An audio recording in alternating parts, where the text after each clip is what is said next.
Reproduction topic चल रहा था, एनिमल रिप्रोडक्शन।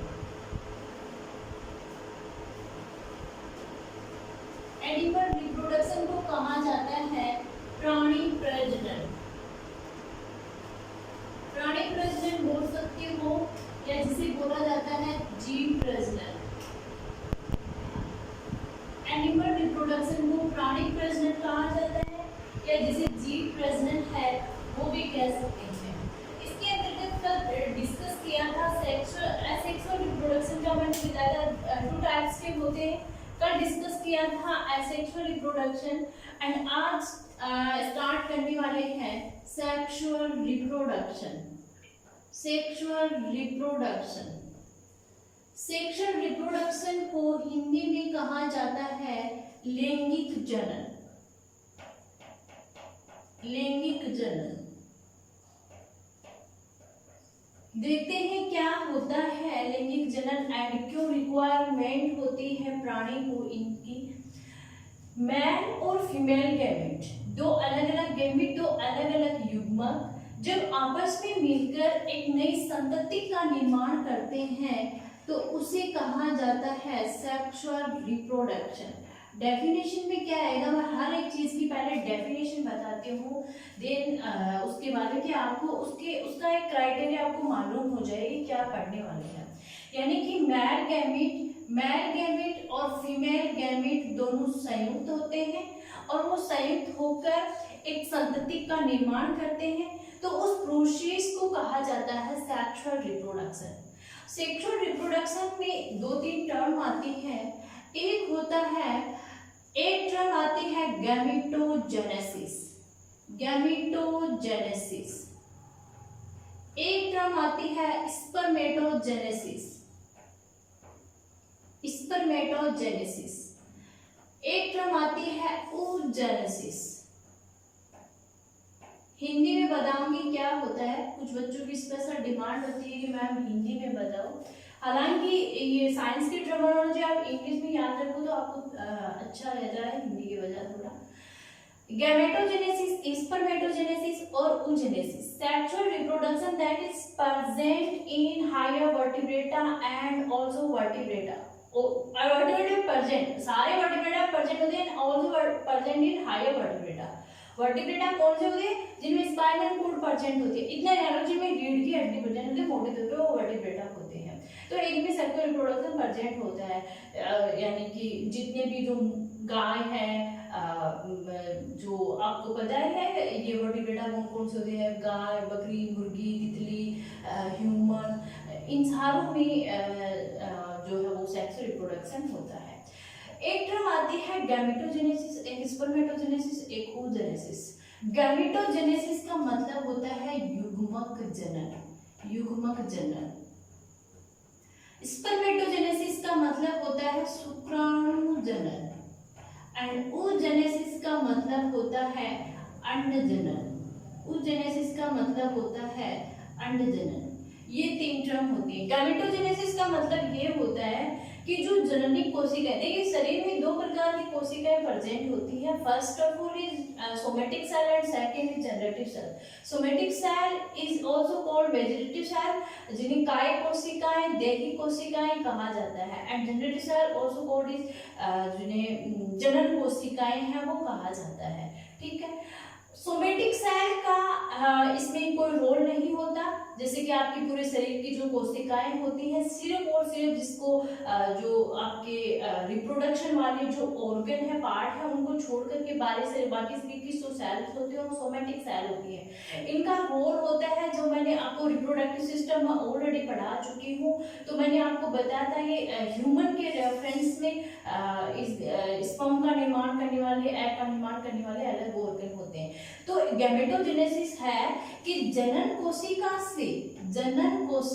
है वो जनन कोशिका से युग्मक, मैंने अभी बताया था कि मेल और फीमेल गैमेट फ्यूज होकर एक जाइगोट का निर्माण करते हैं। मेल और फीमेल गैमेट के संयुक्त से नई संतति का निर्माण होता है। तो ये जनन कोशिका होती है जो प्रेजेंट होती है, जनरेटिव सेल।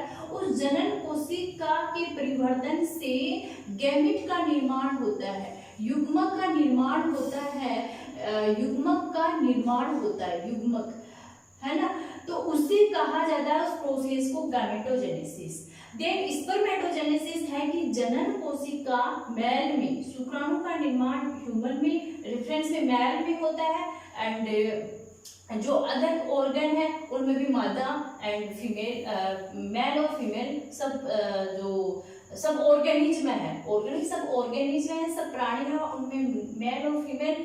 तो स्पर्म का निर्माण है वो नर में होता है, नर जो जितने भी प्राणी हैं उन सब में।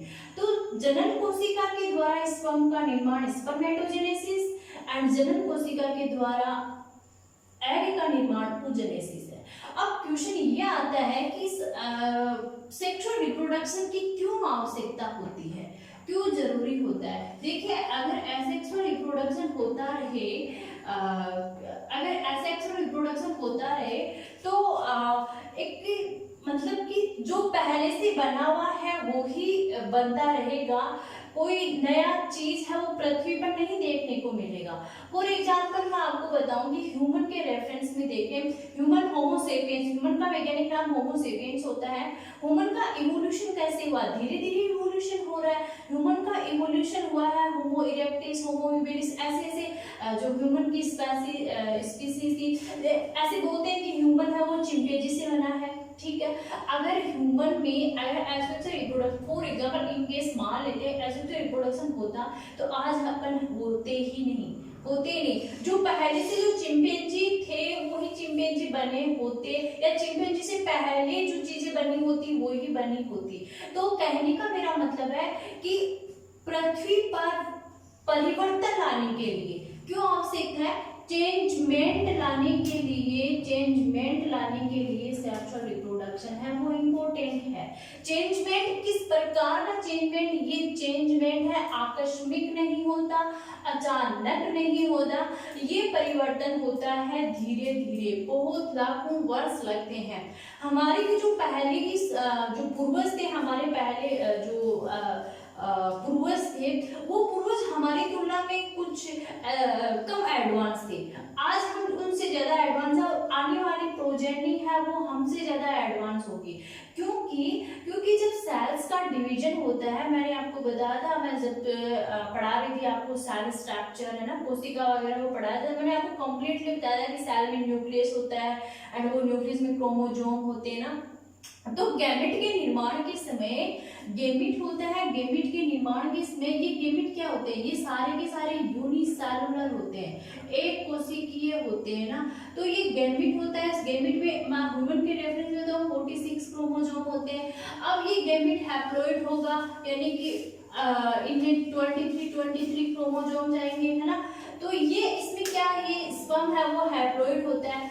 तो होता यह है कि जो विभिन्नताएं हैं वो कैसे आएंगी, विभिन्नताएं मेल और फीमेल गैमेट दोनों फ्यूज करेंगी, तो जो डीएनए का रेप्लिकेशन होता है इसमें सेल डिवीजन के टाइम पे, तो वो कंप्लीट 100% है, वो यथार्थ नहीं होगा, कुछ माइनर वेरिएशन आ जाती है, और वो माइनर वेरिएशन है वो बहुत लंबे टाइम से वो चलती है, उसमें अचानक कोई चेंजमेंट नहीं देखने को मिलता, इसलिए सेक्सुअल रिप्रोडक्शन है वो जरूरी होता है।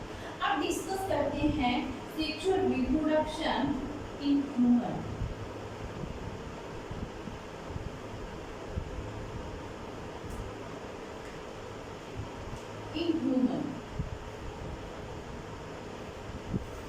मानव में लैंगिक जनन, अभी मैंने आपको बताया है गैमेटोजेनेसिस, ये हर ऑर्गेनिज्म की जगह ऑर्गेनिज्म का नाम आ रहा है, हर प्राणी में ये प्रोसेस है वो देखने को मिलती है, स्पर्मेटोजेनेसिस, गैमेटोजेनेसिस, oogenesis।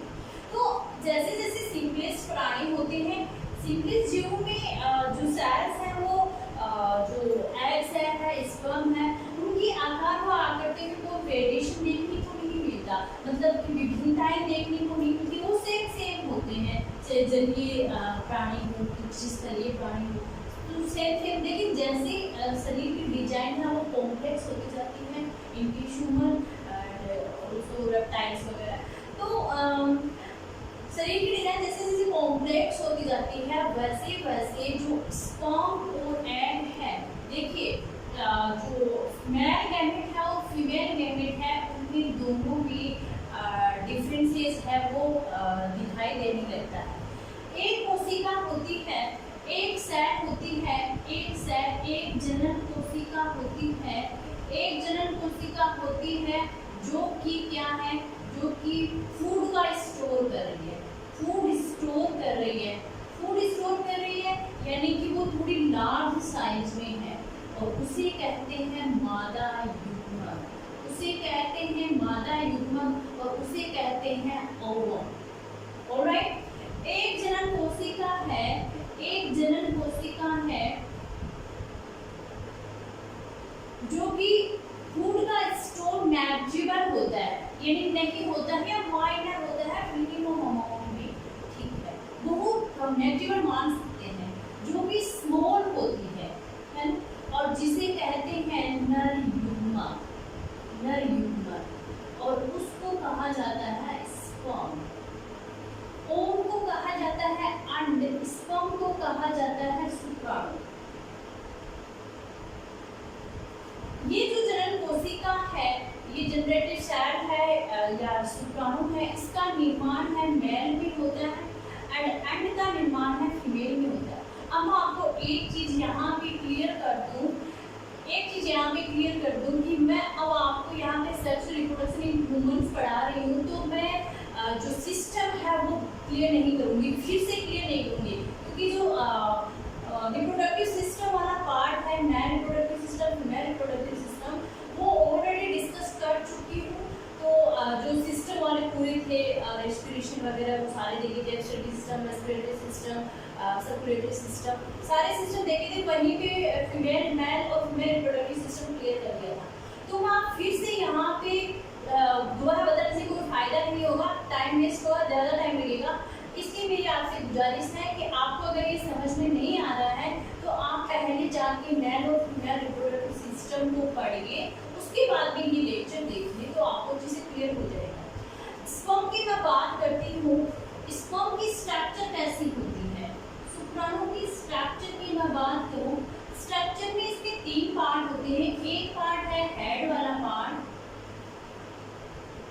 एक पार्ट है हेड वाला पार्ट होता है, एक मिडिल वाला पार्ट होता है और एक होता है टेल होती है। इस टाइप की कुछ स्ट्रक्चर होती है और ऊपर एक पार्ट होता है जिसे एंड्रोसोम कहते हैं। स्पर्म में ये एंड्रोसोम होता है। ऑलराइट, ये है हेड वाला पार्ट, ये है मिडिल पार्ट और ये स्पर्म की टेल होती है। टेल का क्या काम होता है, टेल स्पर्म को मूवमेंट गति कराने में सहायता है, वो हेल्प है, वो करती है। स्पर्म का फॉर्मेशन कहाँ होता है, already discuss in reproductive system, but बता देती हूँ यहाँ पे। स्पर्म का फॉर्मेशन टेस्टिस में होता है, टेस्टिस 1 पेयर टेस्टिस प्रेजेंट होते हैं मेल में एंड आउटर बॉडी प्रेजेंट होते हैं। आउटर बॉडी इसलिए प्रेजेंट होते हैं क्योंकि ह्यूमन का टेम्परेचर 37 डिग्री सेंटीग्रेड टेम्परेचर होता है, अप्रोक्सीमेटली 98 डिग्री फ़ारेनहाइट जो है वो टेम्परेचर होता है। तो इसलिए 37 डिग्री सेंटीग्रेड पर ह्यूमन का वो जो स्पर्म का मेल में फॉर्मेशन नहीं हो सकता। स्पर्म के फॉर्मेशन के लिए 37 डिग्री सेंटीग्रेड से 2-3 सेंटीग्रेड कम तापमान की रिक्वायरमेंट होती है, इसलिए test out of body present होती है। एंड सेकेंड चीज़ ये बात करें कि स्पर्म है वो यूनिसेलुलर होते हैं, देखिए ये एक कोशिकीय होते हैं, यूनिसेलुलर, एक कोशिकीय यानी एक कोशिका ही है, एक कोशिका, ऐसे मान से एक कोशिका है, इसकी स्ट्रक्चर है वो इस टाइप की स्ट्रक्चर होती है एंड ये कोशिका, ये स्पर्म है, हैप्लॉइड है। पूछ लिया जाए एग्जाम में कि जो जनन कोशिकाएं हैं स्पर्म एंड जो ओवम है वो हैप्लॉइड है। हैप्लॉइड का मतलब होता है एग हुई, एग हुई। सेकंड है जनरेटिव सेल ओवम, इसे अंड कहा जाता है, अंडाणु भी जिसे बोल सकते हैं। फीमेल में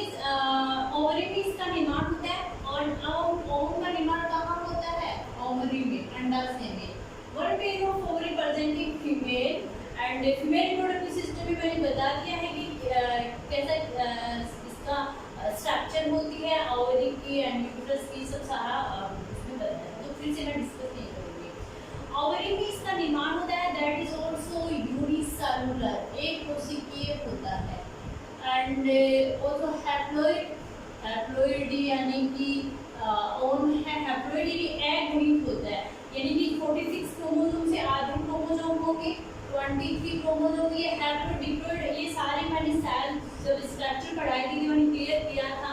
एक ही चीज़ को बार बार रिवाइज नहीं करना चाहिए, मुझे लगता है, क्योंकि थोड़ा टाइम ज़्यादा लगता है इन सब चीज़ों में। तो हैप्लॉइड है, हैप्लॉइड में 43 क्रोमोसोम होंगे, जिनमें से सेक्स क्रोमोसोम कौन सा होगा, अक्सक्स क्रोमोसोम सेक्स क्रोमोसोम होगा, ठीक है।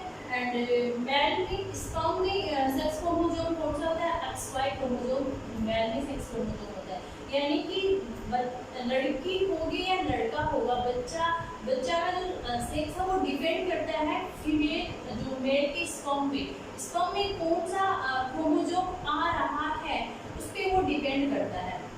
एक ये गलत धारणा भी गांव में बना ली जाती है कि ये इसके लिए रिस्पॉन्सिबल जिम्मेदार है वो फीमेल होती है, जबकि ये 101% बिल्कुल गलत है। इसके लिए रिस्पॉन्सिबल है वो स्पर्म में कौन सा क्रोमोसोम आ रहा है वो रिस्पॉन्सिबल होता है। सेकंड बात करते हैं कि जो ओवम है उसका पर मंथ है वो ओवुलेशन होता है, यानी पर मंथ ओवम का, अंडाणु का पर मंथ ओवुलेशन होता है पर ओवरी से, यानी अल्टरनेट होता है। जैसे ये राइट हैंडेड ओवरी, ये लेफ्ट हैंडेड ओवरी है, तो राइट हैंडेड ओवरी से जैसे सितंबर में राइट हैंडेड ओवरी से ओवुलेशन हो रहा है, तो नेक्स्ट अक्टूबर में लेफ्ट हैंडेड ओवरी से ओवुलेशन होगा, ये अल्टरनेट चलता रहता है। तो स्पर्म का जब ओवम का एक ये है कि हर मंथ सिर्फ सिंगल ओवम का ओवुलेशन होता है, जबकि स्पर्म की संख्या लाखों में होती है, असंख्य संख्या होती है, जबकि स्पर्म की हर मंथ एक सिंगल नंबर इसका होता है। एंड मैंने आपको ये भी बताया था रिप्रोडक्टिव सिस्टम में कि बच्चे के जन्म के समय में इमेच्योर ओवम है वो प्रेजेंट होते हैं, देन वो प्यूबर्टी की स्टेज से आने से पहले इमेच्योर ही रहते हैं, प्यूबर्टी की स्टेज आने के बाद भी वो मैच्योर होते हैं एंड उसमें डिवीजन होता है एंड फिर उसका ओवुलेशन होता है मैच्योर ओवम का। हालांकि ओवुलेशन होने के बाद में भी उसमें सेकेंडरी विभाजन है वो होता है, सेकेंडरी विभाजन है ओवुलेशन होने के बाद में भी बाद में उसकी कंप्लीट होता है।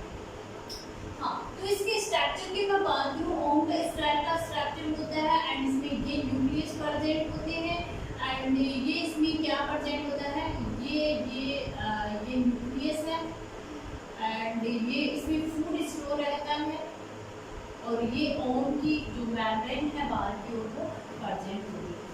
नेक्स्ट मैं बात करूँ कि ओवम है जो सीधे जो प्राणी होते हैं उनमें माइक्रोस्कोपिक ओवम भी प्रेजेंट हो सकता है एंड एक कॉन्सेप्चुअल बात है ये कि शुतुरमुर्ग का जो अंडा होता है, शुतुरमुर्ग का अंडा सबसे बड़ी कोशिका होती है, सबसे बड़ी एग कोशिका होती है शुतुरमुर्ग का अंडा।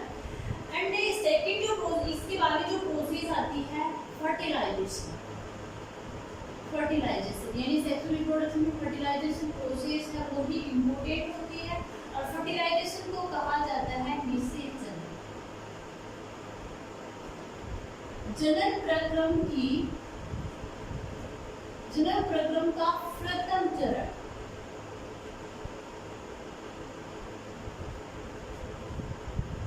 फर्स्ट स्टेप होता है फर्टिलाइजेशन एंड होता ये है फर्टिलाइजेशन भी क्या होता है डिस्कस करेंगे। मेल और फीमेल यूनिट का संलयन होता है, जॉइंट होता है। फर्टिलाइजेशन भी होता ये है कि पॉपुलेशन के टाइम पे मेल के द्वारा स्पर्म है वो फीमेल के वेजाइना में इम्प्लांट कर दिए जाते हैं। देन वो स्पर्म अकेले नहीं होते कि मैंने आपको बताया सीमन होता है, सीमन में स्पर्म अकेले होंगे तो वो गतिहीन अवस्था में होंगे, उसमें काउपर ग्लैंड, प्रोस्टेट ग्लैंड, उसके जो सीक्रेटेड पदार्थ हैं वो मिले होते हैं ताकि वो गति मूवमेंट है वो करें और जो स्पर्म की टैग होती है वो उसको मूवमेंट प्रदान कराती है। तो पॉपुलेशन के टाइम में मेल के द्वारा जो स्पर्म होते हैं वो फीमेल की वेजाइना में इम्प्लांट कर दिए जाते हैं। देन स्पर्म है वो सर्विक्स से होते हुए यूट्रस में जाते हैं। यूट्रस में जाने के बाद में वो जाते हैं फेलोपियन ट्यूब में। अब एग है, ओवम है, उसका निर्माण है फेलोपियन ओवरी में। देखिए एग का निर्माण है ओवरी में हो गया है, ओवरी में एग का निर्माण हो गया है, मैच्योर हो गया है। देन एग यहाँ से जाएगा फेलोपियन ट्यूब में। एग यहाँ से जा रहा है फेलोपियन ट्यूब में, यहाँ आ गया है मिडिल पार्ट में। ओके, यहाँ से क्या होगा, ये यूट्रस है, ये यूट्रस है and then also fallopian tube, then also ovary. Alright, तो यहाँ से स्पर्म है, विजाइना में ब्लड निकले, स्पर्म यूट्रस पे चले जाएंगे। यूट्रस से जाने के बाद में यहाँ पे जाएंगे, जो मिडिल पार्ट है फेलोपियन ट्यूब।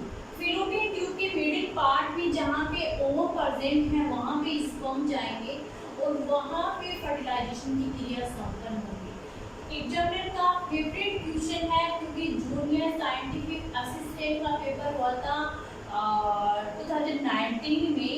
2019 में जूनियर साइंटिफिक असिस्टेंट का पेपर हुआ था सीरोलॉजी का, आई थिंक सीरोलॉजी या बायोलॉजी दोनों में से एक में से ये क्वेश्चन पूछा हुआ था कि फर्टिलाइजेशन की जो प्रोसेस है वो कहाँ संपन्न होती है।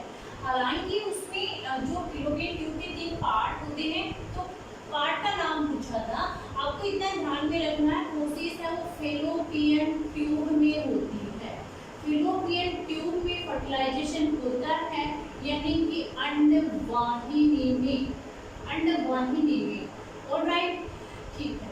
अब आगे ये होता है कि जो असंख्य स्पर्म होते हैं, ओवम सिंगल होता है, सिंगल ओवम का ओव्यूलेशन होता है। असंख्य स्पर्म होते हैं, स्पर्म की संख्या लाखों होती है, तो वो जो बाकी एक स्पर्म, देखिए यहाँ से सारे स्पर्म जाएंगे, सब में कॉम्पिटिशन होगा, लेकिन एक सिंगल स्पर्म है वो इस एग को फर्टिलाइज कर पाएगा। यानी कि क्या होगा, कैसे, जैसे मान लीजिए ये ओवम है, ठीक है, ये ओवम है, ये एग सेल है, ऐसे मान लीजिए कि एग सेल है या ओवम है, या मेल या फीमेल में जो भी। अब यहाँ पे स्पर्म आएंगे, कुछ स्पर्म है वो यहीं तक रह जाएंगे, कुछ इस भाग तक जाएंगे, ऐसे है ना, कुछ इस भाग तक चले जाएंगे, और कुछ स्पर्म है वो इस भाग तक है वो अंदर पहुँच जाएंगे।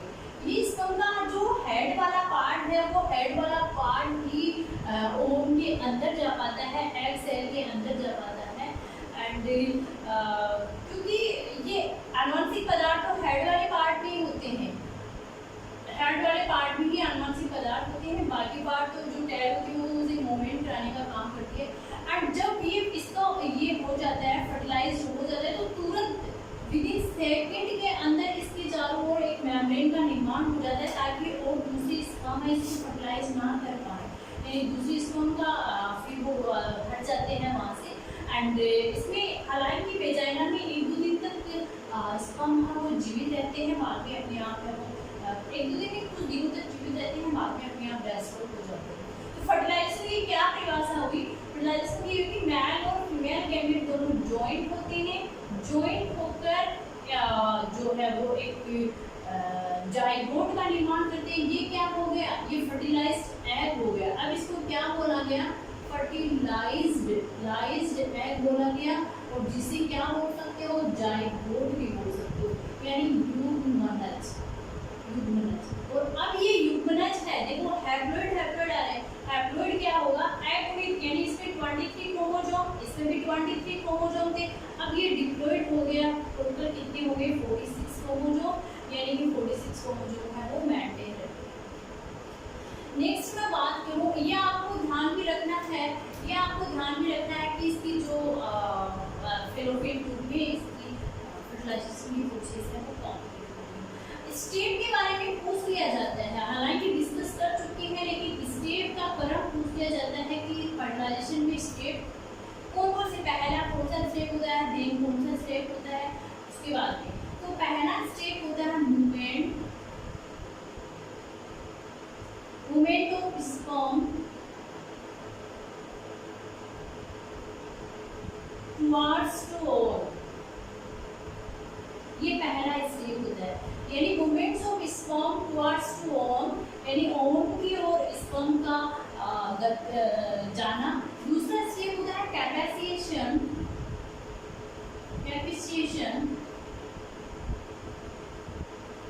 Of sperm.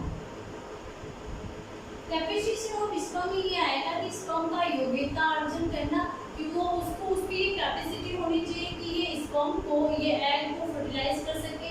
इसके लिए स्पेसिफिक पदार्थ होते हैं वो सीक्रेट किए जाते हैं, जैसे कि एग पे फर्टिलाइजिन होता है और स्पर्म पे एंटी फर्टिलाइजिन होता है।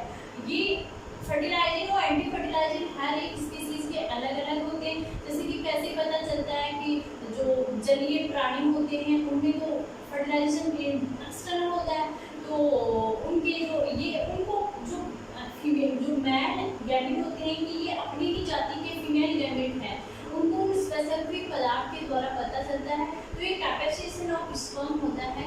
नेक्स्ट होता है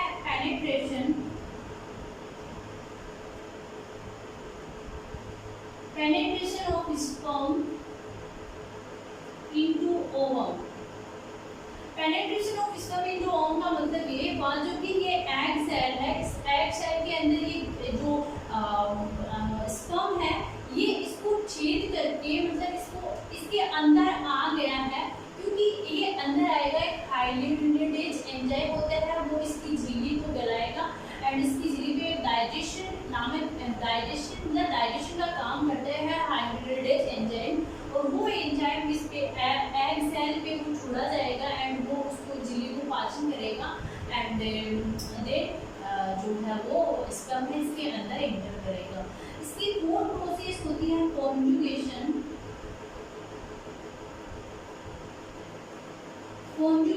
ऑफ प्रोन्यूक्लियई। कॉन्जुगेशन ऑफ प्रोन्यूक्लियई का ये एग सेल है, यानी कि जाइगोट का निर्माण। फाइनली जाइगोट का निर्माण भी जैसे ये एग सेल होगी, एग सेल का ये खुद का न्यूक्लियस हो गया, एग सेल का खुद का न्यूक्लियस हो गया। देन ये स्पर्म का न्यूक्लियस भी आकर के इसमें ज्वाइंट हो जाएगा और ये दोनों न्यूक्लियस हो जाएंगे। तो यही हो गया कॉन्जुगेशन ऑफ प्रोन्यूक्लियई, यानी प्राक केंद्रक होते हैं उनका संलयन, और ये हो जाएगा संलयन केंद्र, और इसको कहा जाएगा जाइगोट, इसको न्यूक्लियस कहा जाएगा, जाइगोट कहा जाएगा। तो जो प्रोजेनी होगी, प्रोजेनी में जो कैरेक्टर होंगे, जो लक्षण होंगे, आप बताइए। मैंने तभी आपको बताया था कि सेक्सुअल रिप्रोडक्शन क्यों जरूरी होता है, ये बचाया सेक्सुअल की। तो इसमें जो लक्षण कैरेक्टर होंगे वो किसके होंगे? इसमें कैरेक्टर है आधे लक्षण, देखिए आधे लक्षण आ रहे हैं माता से और आधे लक्षण आ रहे हैं पिता से। अब ये डिपेंड करता है कि कोई सा लक्षण है वो डोमिनेंट हो सकता है, कोई सा रिसेसिव हो सकता है। डोमिनेंट यानी कोई सा प्रभावी हो सकता है, कोई सा जैसे कि आंखों का कलर है, आंखों का कलर के लिए लक्षण आ रहा है, माता से भी आ रहा है और पिता से भी आ रहा है। माता का कलर है भूरी आंखें हैं, पिता का आंखें हैं काली आंखें हैं। अब तो वो प्रोजेनी होगी, उसमें हो सकता है कि दोनों का ही कलर नहीं हो, थोड़ी नीले आंखें हो। नीले आंखें कैसे कि हो सकता है कि वो अपनी दादू पे या बच्चों को ऐसे देखा आपको, सुना है आप लोगों ने कि ये तो अपनी दादू पे गया है, मामू पे गया है, ननिहाल पे गया है। तो होता ये है कि जो जीन होते हैं वो कुछ जो एलील होते हैं वो डोमिनेंट होते हैं यानी प्रभावी होते हैं, कुछ अप्रभावी होते हैं। हो सकता है कि बच्चे के कलर, आंखों का कलर है वो ब्लैक हो गया, यानी कि माता की आंख जो बुरी आंख थी वो उसको रिप्रेजेंट करने वाला जो एलील था वो अप्रभावी रह गया हो, यानी वो प्रभावी नहीं रहा। तो ये डिपेंड करता है इस पे। बाकी आधे लक्षण है वो पिता से प्राप्त होते हैं, आधे लक्षण है वो माता से प्राप्त होते हैं। इसका जो इम्पोर्टेंस है वो क्या है? फर्टिलाइजेशन का क्या इम्पोर्टेंस है? फर्टिलाइजेशन का इम्पोर्टेंस ये है कि संतति में 2n क्रोमोसोम बनाए रखना। प्रोजेनी में 2n क्रोमोसोम बनाए हुए रखना, रखना इसका इम्पोर्टेंस होता है फर्टिलाइजेशन का। अब एक सिचुएशन ये आती है कि फॉर एग्जांपल मान लीजिए फर्टिलाइजेशन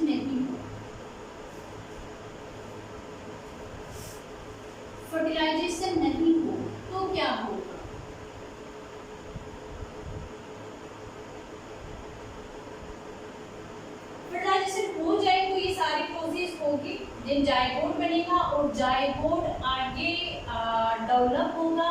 डिवाइड होगा जायगोट, यानी कि ये एक कोशिका है। देखिए एक कोशिका है, जायगोट क्या होगी, जायगोट भी एक कोशिका ही है, लेकिन ये डिप्लॉइड है। गलती मत करके आ जाना, इस सिंपल क्वेश्चन पूछे जाते हैं। जायगोट भी एक कोशिका है, लेकिन ये डिप्लॉइड होती है। ये एक कोशिका आगे डिवाइड होगी, 1 से 2 होंगे, 2 से 4 होंगे, 4 से 8 होंगे, 8 से 16 होंगे, 16 से 64 होंगे, 64 से 122 होंगे, 120 से 256 होंगे। ऐसे आगे मल्टीप्लाई करते जाएंगे, है ना, डबल होते जाएंगे। देन ये डबल होने के बाद में आगे जो यूट्रस होता है, यूट्रस में इम्प्लांट होता है, जो उसके बाद में यूट्रस में जो भ्रूण का पूरा परिवर्तन है, डेवलपमेंट है, वो होता है। ये आगे अगले लेक्चर में डिस्कस करेंगे कैसे।